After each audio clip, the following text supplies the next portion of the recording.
Shooter in Wednesday's deadly attack at a high school in Georgia and his father both remain in custody following their initial court appearances in separate hearings today. The shooting killed 4 people and left 9 others injured. Dave Malkoff reports from a memorial for the victims in Winder, Georgia. 14-year-old Colt Gray sat and listened as the judge in Winder, Georgia, went over the charges against him.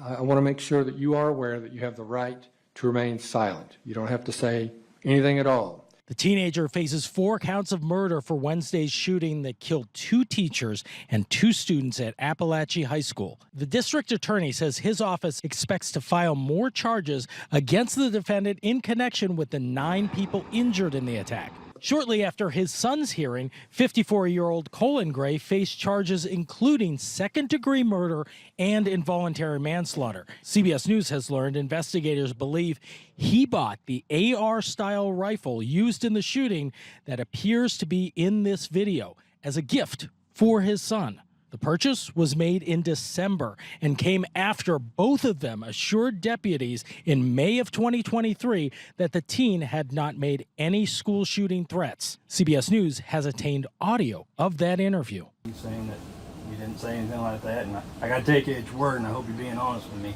Yes, I'm not saying you're lying, but it's a serious thing. Yeah. It's not unusual for people to lie to the police. Okay. He's familiar with that too.